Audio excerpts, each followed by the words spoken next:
Hey everybody, it's Safi and Marco, Dish Out on the Movies. Are we doing another episode of MasterChef today? No. Oh wait, we are because we're gonna have to watch one later. Well, that's later though. No, we are doing the last episode of The Offer. Sadly. On Paramount Streaming. Hopefully it'll be more available after now this is over to everybody else, because a lot of people seem to be interested in watching it because The Godfather was such a popular movie. But this was episode 10, so there are 10 total episodes, and it was called, oh boy, Brains and Balls. And it was really good. There wasn't bombings or shootings or anything spectacular. It was just this was one of the things that was good about this episode was that I think it's the only one of the whole season where it doesn't have really any like mafia inflammatory, like, oh, here's a scene of like a gangster guy roughing up someone, here's a scene of gangster guys in suits talking at a table. None of that stuff. Like, this episode was just all focused on movie making, behind the scenes stuff, some of the bigger events, and actually what you could look at it as is you're kind of seeing the filmmaking business is almost like the mafia right now. It was a behind the scenes thing. I thought it was very informative and interesting. Like, educational. You could say that the Oscar ceremony was kind of like had those league meetings with all those people and stuff like that, because you think about how that league rally, because you think about how that league rally got interrupted by that person shooting Joe, and then you think about how the Oscar ceremony got interrupted by Brando's bitch who came up there and gave some stupid political speech that was irrelevant to the Oscars, you know. It was sort of like a little parallel, I guess. You know, and I really think that was a stupid thing to do, because the only thing that it does to normal people is that it makes you not care. Like, this is the Oscars, and things like that, those are the reasons why the Oscar ceremony isn't good anymore, is because now that's all it's about. Like, you had that slapping incident, and you have all these political things, and it's like they're not even about making movies anymore.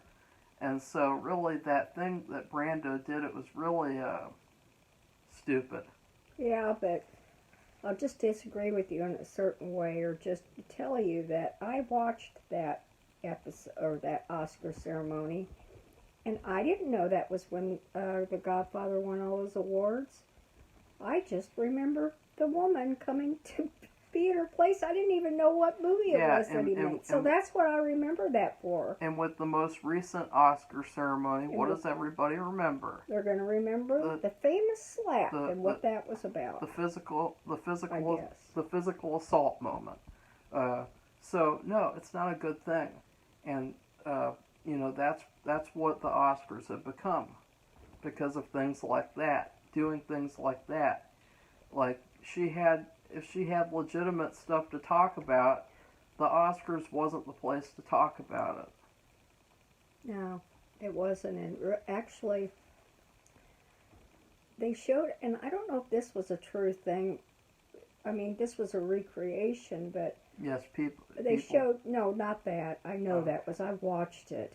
I'm talking about, they had a news thing, and they talked about Marlon Brando returning in style, and how this was a really good thing that he did, and it just showed what a good actor he was. This was like a news thing, or entertainment news, and I'm wondering if that was really said in a real entertainment news, because that's really what she could have talked about, focused on just for a few minutes. I mean, not even a few minutes. They don't get a few minutes. A few seconds or whatever. Well, yeah. Did she even ever watch The Godfather? I don't know. I don't don't know that. All I That's remember is pretty he bad. didn't come. People weren't happy. It was disappointing. It was stupid. But truthfully, it was a long time ago, and I didn't even remember what he was getting the Oscar for. I didn't know it was The Godfather. Let's just say, Yeah, the it's stuff. pretty bad. I mean, if you think about, I bet it's really a cool moment when he accepts the award for playing the Don. Oh wait, But no, he of didn't. course not. But I don't think he had any use for them, but that is kind of I don't like that. ironic because they gave. Well, it was due to Mario Puzo. It wasn't due to them exactly, completely. It had to be due to them somewhat, but Mario Puzo is the one who, remember, he sent them the letter or note and said that he really enjoyed his acting. Well, and you and know he thought what? it'd be It would good have for the been part. it would have been nice for Marlon to go up on stage and then invite Mario to come up there with him or something. Or thank him personally on stage for So- everybody to see and forget about the movie makers. Because you have to think about what would the Don think if the Don were real? What would the Don think about his character, his award being accepted by this woman who goes up there to talk about things that have nothing to do with movies? I don't know what she talked about. I really don't It remember. was something important, but it was not the place to talk about it. Oh, And he should have, if he wanted that issue to be brought up so badly, he should have done it some other way. I mean, he's Marlon Brando. That's the thing. Like everyone, there are a lot of people. They said that it was so horrible the way they treated her, and it's like really like Marlon Brando sent her there, knowing people would have that reaction. yeah. And so if you it's think like he about, gave him a middle finger. yeah, and it's like if you think about, Marlon Brando is the one to blame, because he could have done a number of things himself to bring up that issue with her. He Yeah. didn't have to send her into the Oscars to accept his award and do that type of thing. And let her take all this flack when she was just doing what he asked. The And only- she probably thought it was a great honor to do that for him. And the only thing that I would say is a little cringeworthy is that apparently John Wayne, Ugh. he was ready to physically assault her, and people had to hold him back from attacking her Oh boy. after she was on stage because John Wayne was such a piece of shit.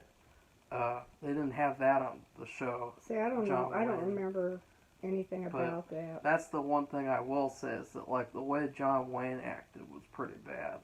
Like, well, but then again, John Wayne sucks, so Well, we don't want to, because we know some people really who like cares? him. He sucks. Well, I don't. He's trash. He's I- like one of the worst actors of all time. I know.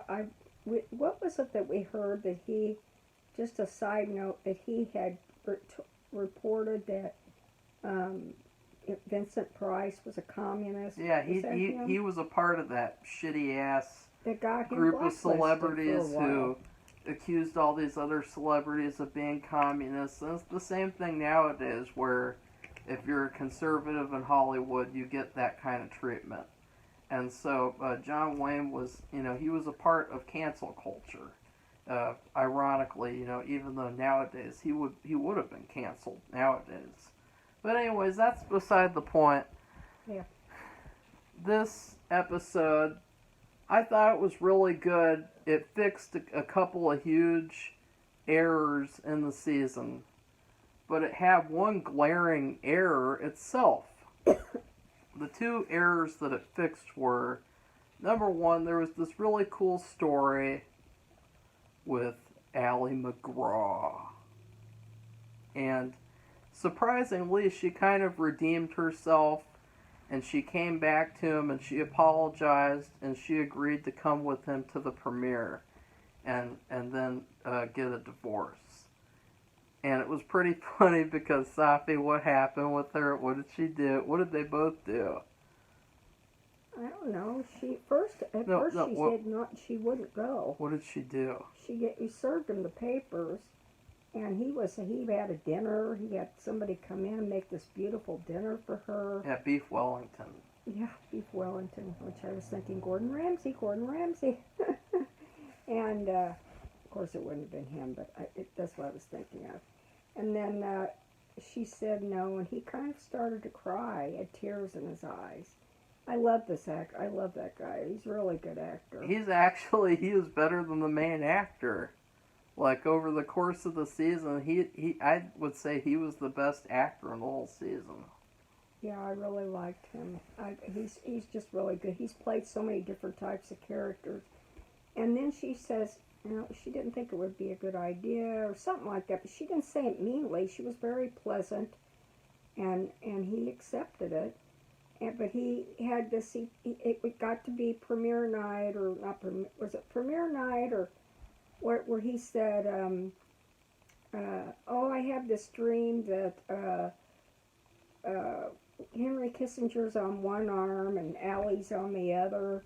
And what happens? Henry Kissinger shows up, and he had talked to him, and he's supposed to be going to Moscow, and he shows up for this premiere, and then she came to his hotel room before he left for the premiere and was with him, and just for this, because she felt that it would be a good thing that she owed him or something. So. That's not what I had in mind at all. Oh, sorry. Well, that's what I had in mind, Safi. That's what I had in mind. She said, what did she say, Safi? I don't know exactly. Oh, Safi, that's pretty bad. Really? What did you just say? That she felt like she owed him. Safi, God! I don't know, Marco. I don't want to play a game. Okay, well, it is a game, and you lost. Okay, she good. said, I don't care. She said, I'm sorry. Oh, and then he said, I'm sorry, too. and you can tell that they probably wrote that on purpose. Yeah. Because... Remember, love means never having to say you're sorry. According to her, in Love Story, I saw the movie, and everybody said that over and over. I remember it. Probably do that as a commentary. It was 1,000,000 years ago, but I remember that. She said she was sorry, which was satisfying to see, since, she really needed to say she was sorry, because at first she's acting like, you've never... Oh, you're so terrible. You've never done it. It's all your fault. And she didn't take it. She didn't say sorry at all for cheating on him with Steve McQueen. Oh God. Well, just the fact that she'd been gone from him for a couple of weeks, and she cheats on him. Yeah. Like that. It was so easy to do. It's the typical movie storyline where, the female character gets lonely. And, you saw that in Hell on Wheels, of course. Remember that, Safi? Oh, yeah, God. When he spent, an entire season trying to find her. And then he finds her, and she's, shacked up with this guy named, fucking Jedediah or something. That was horrible. That was that show was terrible. At the end. Yeah. It was a very interesting, educational, but fun show. Until the sucked. very end, yeah. But I enjoyed it just because I learned a lot. And it was, now Marco's been doing some research, and he's been finding out this isn't based on any specific book, because I wanted to read the book. I could have sworn that they said that he had written a book. It was called The Offer, and I could have sworn that they did. I thought it was written or based on a book too. There is a book that's not about him. It's called Leave the Gun, Take the Cannoli, the story of making of The Godfather. You could probably read that too. Yeah, maybe I will. But they said that the people who made this series, or one of them, he sat down and interviewed Al for 5 days. And that's how he wrote the show.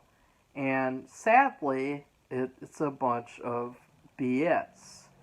And the people who corroborated that it's BS, you have Bob, the glasses guy who Ally McGraw cheated on him.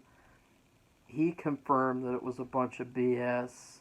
Francis Ford Coppola confirmed it was a bunch of BS. The other guy, that Peter guy, who, remember near the end when he was congratulating that guy and you thought it was Al, and then they panned the camera over and they showed Peter, that guy from The Irishman, Mm-hmm. which he's pretty good. And all these people, they said that they were not consulted with, and they said that the show was false.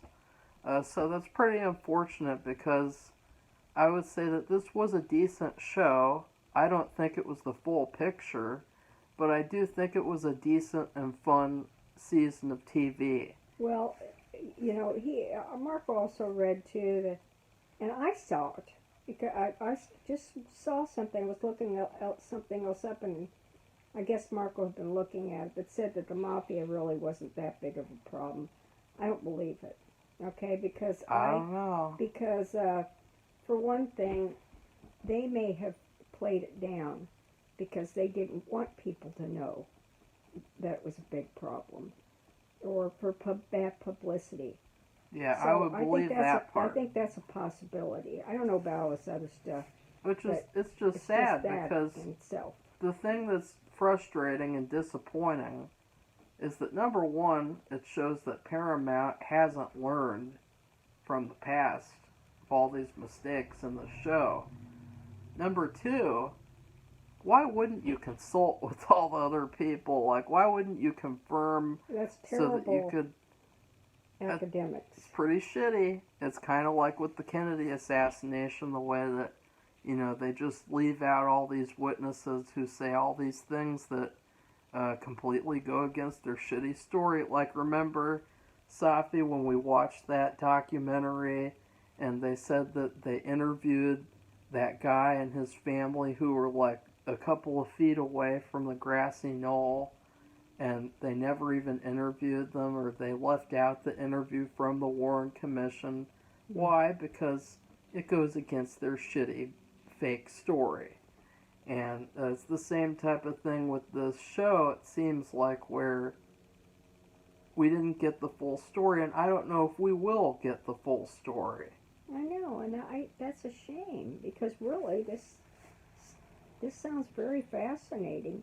Yeah. And if some of these people are still alive, why wouldn't they take advantage of that? And I tell you, if you were, I've been a writer for the paper, just on art pieces and other things like that. In You fact, have to interview several people. Yeah, Yeah. I even did that. And when you do an academic paper, or you write a book or an article for an academic journal, you just, and Marco had this, you don't just consult one source. when there's a murder, do you just question one person? No, that really shocks me. So anyway, but I thought whatever they put together, I thought it was a good story. I don't care what they say. Yeah, it was a good show regardless, but I just have to think, wouldn't it be cool to see the real story? Yeah, that's why I'm really disappointed, because Yeah. I did want to read the real story. Yeah. And because I know that in a movie or a show, sometimes they have to fudge the details because of expediency and time and, other factors that have come up because it's 2022. But That was a problem in the show. And see, you can see that the show was artificially put together, and so those are they had those elements that they put in. But still, inserted them she in. was. Marco got upset about the secretary, but she did Betty. become.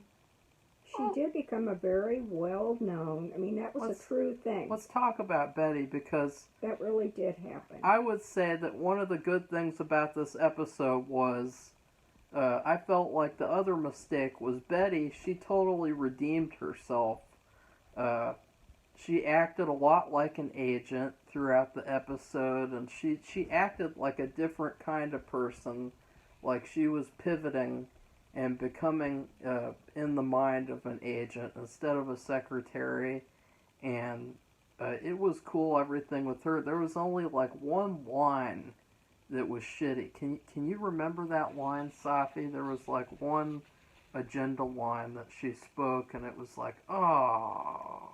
Something I want to be myself. No, not that. No. There was like one line, and she said it, and I was like, God, like she can't go one episode without saying something stupid agenda thing. But she was good, and I thought that.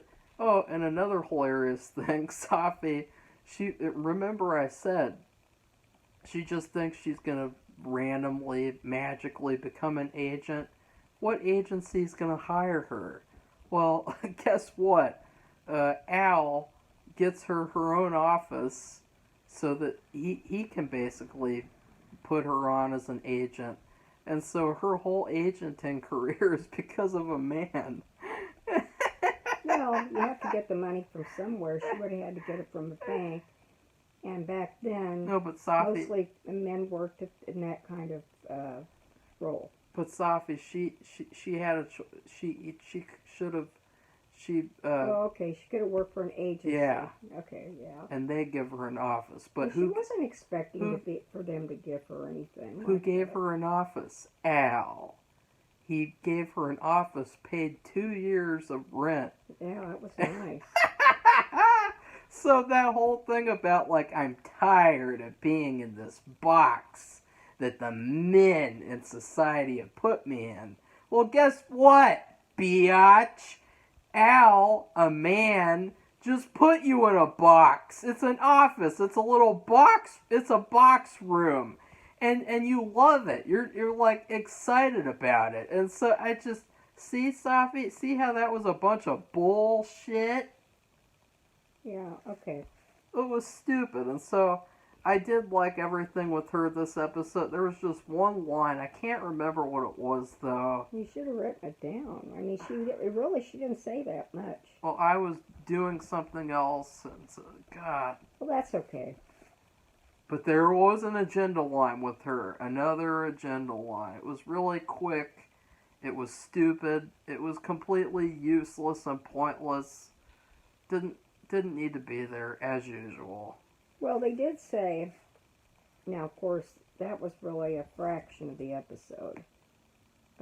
Because the whole thing was about the whole business. And it was very fascinating about theaters and how many opened and what they did to change that. That was historical. And I guess maybe now they do that a lot. I don't know. Because of the pandemic, that kind of messed everything up. And then,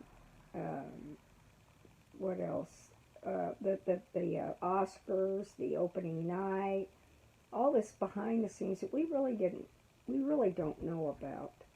All we hear about is the fashion, and everybody's happy to be there, and all this crap. And so I don't know what I was going to say now, but I thought it was I really liked that, learning about all the business. Yeah, I liked a lot of the episode, the way that the accountant, he actually redeemed himself, and he came up with a constructive idea. Yes. In the realm of where he is knowledgeable about. Right. And it actually made the film a big success. And it's because he wasn't overstepping his bounds, trying to be a creative, and so that was cool too. Oh, I know. Well, the one at the, I don't know what she was, the woman they kept interviewing, one of the producers or whatever, she said this was the hardest episode of all to make. Oh, really? And because she said that they had to put it all together. Well, they didn't, though. And, well, what they had put together. And it was, she said it was but she did. She said this was the hardest episode to do. So. Well, I would say I really enjoyed it because a lot of it was very fun, laid back episode.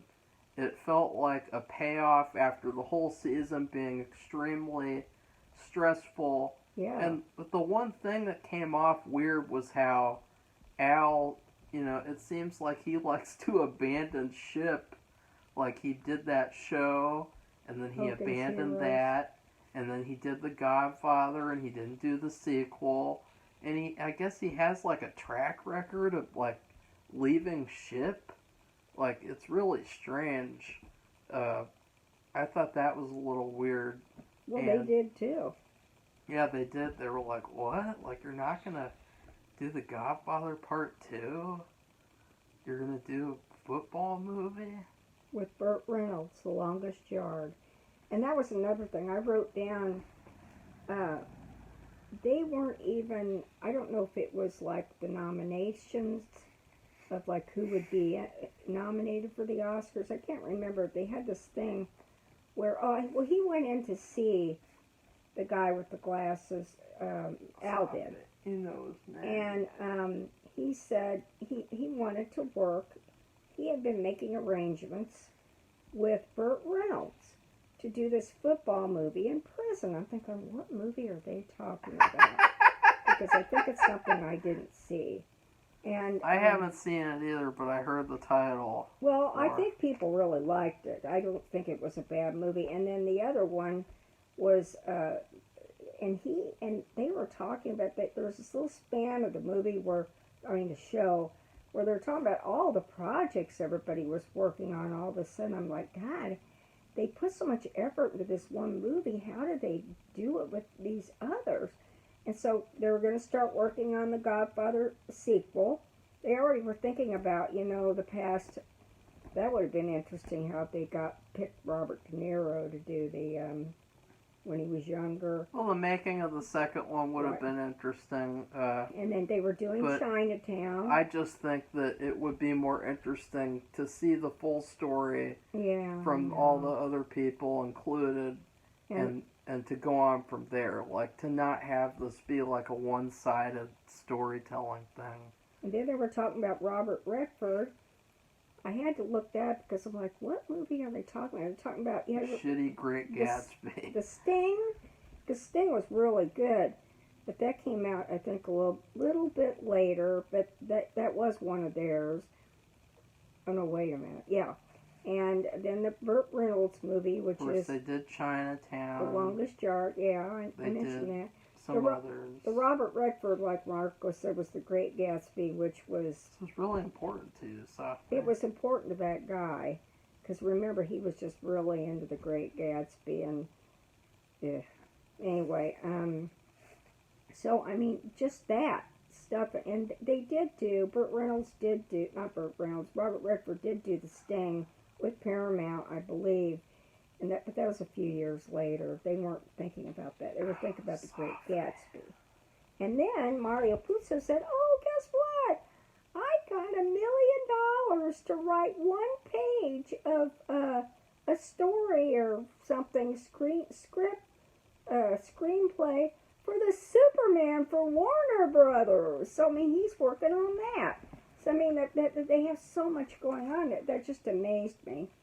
They just had that much going on, and we just seen a whole 10 episodes worth of what it took to make The Godfather, which was an unbelievable movie. So. Well, the whole episode was really good and really fun, but the one thing that was missing was, and you gotta wonder what Miss Baguette's reaction was too, when he won Best Picture and everything. She was probably like, we could have shared that award together. Yeah. Right? Yeah, his ex-wife, the French lady. But they were actually missing something huge, which I am so shocked that they left out. It was like a glaring error. It was a complete mystery.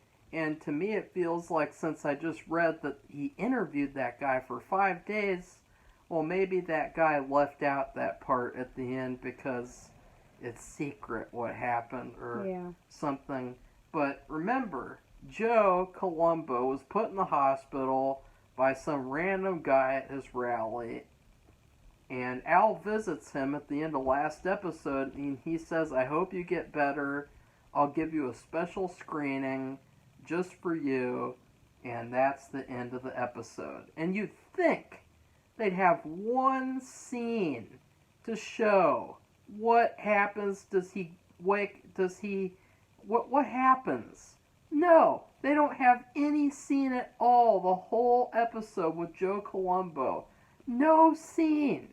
And of course, in this movie, He survives. he did survive. He gets in a That's the truth. wheelchair. And so what the hell? Like, what? That's a huge hole in the And story. he was one of the main people instrumental in getting the movie made. He's one of the main characters in the series. And the main character. That's like in these shows where, that's like fucking Andy Griffith's show where the characters disappear. Yeah, that was sad. And I don't know, what the circumstances of him. I know he was just totally disabled. I mean, he couldn't walk again. And I don't know if he could use his hands or anything, arms. But the thing is, I don't know if he was still like in a coma. Like, was he in a coma for a few years? It doesn't matter. They could have shown like a scene, or they could have written at the end. They did say that he lived on for Right. 7 or 8 more years. And I don't know what that means, because you can be in a coma and be living on. Yeah, so. you can be a vegetable, But like of course- Safi. Safi, Oh, today, for heaven's sake. today you look like what's a red vegetable? Oh, Marco. Well, a actually, red pepper. you could be a tomato.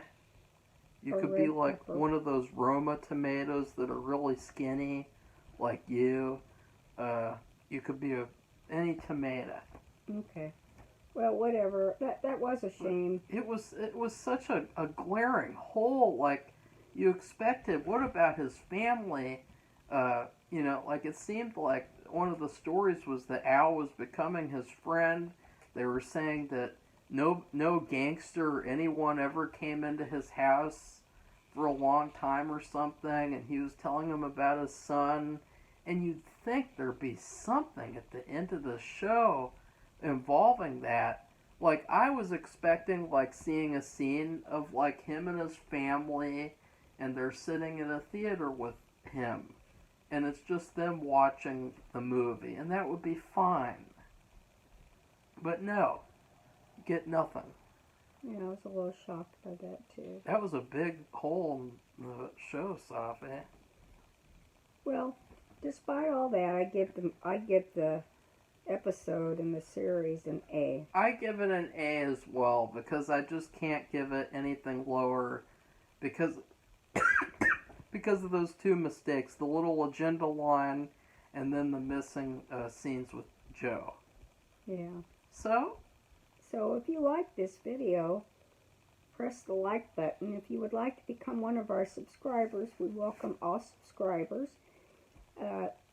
We do all kinds of different things, so you must find something that we do interesting or what you like or interested in. Sorry.